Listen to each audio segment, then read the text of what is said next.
Welcome to Cherry Red TV. My name is Iain McNay, and today we're going to be talking to Mark Powell from Esoteric Records, which is a relatively new label, started September last year, 2007, and they're part of the Cherry Red family and have started putting out many interesting records. So I have with me, as I was saying today, Mark Powell. Welcome, Mark. Nice to be here. I know that you've got quite a history before you started Esoteric and joined up with us, so maybe you can just have a potted history of Mark Powell and his musical side of his life.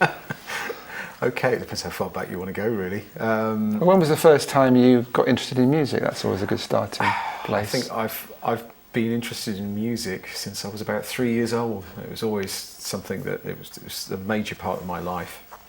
And I suppose I really started getting interested in the sort of music that Esoteric puts out, which is primarily psychedelic rock, progressive rock, that kind of thing.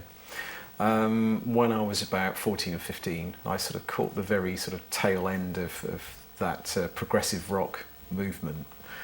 And I started getting interested in the obscure side of that when a friend of mine very kindly got a job in a second-hand record shop. Right. And so I used to spend most of my Saturdays rummaging through albums that had just arrived in the shop, and I had the luxury of being able to sort of my friend actually just to be able to play snippets to me.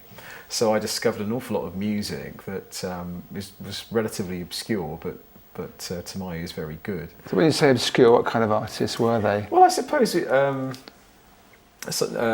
delving far deeper than the bands like sort of Yes or Barclay James Harvest or people like that, going a lot deeper than that into people, I suppose, bands like Aphrodite's Child or some of the obscure sort of British bands that were signed to labels. Like I began to develop a love of all things released on labels like Harvest, Vertigo, Island, some of the late 60s, early 70s Island signings, that kind of stuff that wasn't necessarily very successful, but or they had been successful and then forgotten about. Bands like Bloodwind Pig or labels like Transatlantic Records, some of their rock signings, bands like Jody Grind, those kind of things. So it's interesting, at quite a young age you were focusing on labels as well as the bands. Oh, the label side of it was really important to me. I think I was an avid collector of labels.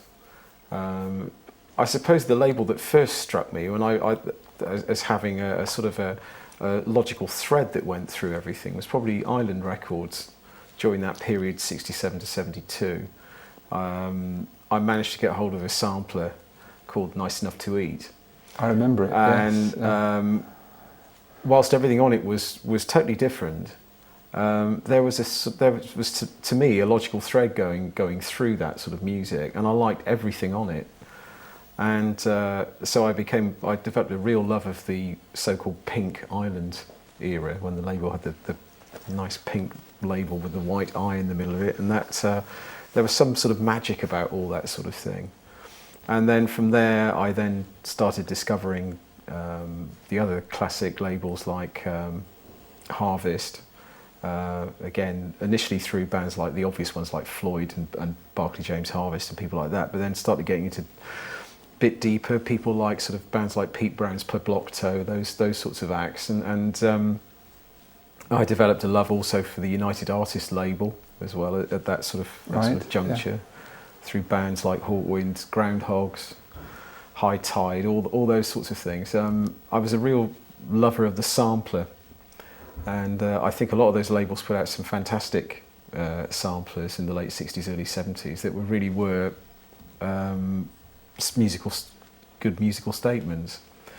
And it's interesting because obviously I'm aware that Cherry Red is named after a Groundhogs track. Absolutely, from the Spit album, yes. Yeah, we first started promoting concerts in 1971, yes. So that whole thing was, from the age of about 16 or 17, I just became totally engrossed in it, and I spent far too much money on acquiring vinyl and things like that. At a time, though, when a lot of this material was available in second-hand shops for not very much money, unlike now, of course, where it's now insanely expensive. But that's really what got me started, I suppose, in wanting to not only at that age, I also wanted to play music as well. And I suppose, like a lot of people, I mean, my love of this kind of thing happened at the same time as the punk thing was happening. So a lot of my friends were in punk bands and things like that, and so I just got a band together like everybody else and did a mishmash of all sorts of stuff.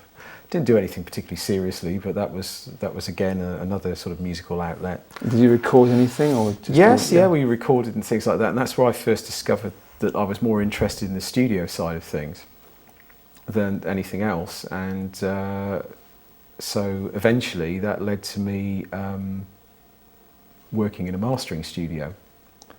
Okay, and you were still quite young then? No, that took. I did various other things. I worked for a little bit in radio, just behind the scenes, just doing bits and pieces.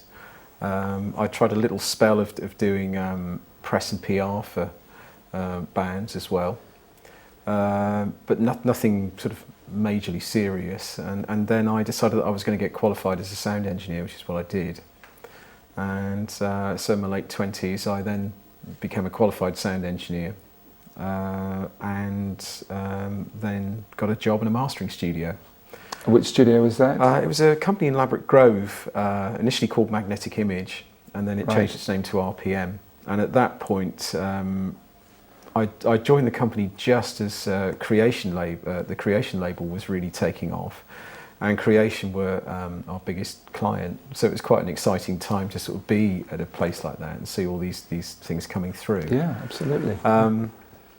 But after about 7 years of doing that, and gaining a lot of experience really about understanding about the importance of things like CD mastering and all that kind of thing that goes with it, I then went back to another love of mine, which was basically writing. So I wrote regularly all that time for magazines like Record Collector and a few fanzines and progzines in the States. So you're reviewing records and gigs and that kind things. of thing like that. Yeah. And it was through that I actually came into contact with the band Caravan.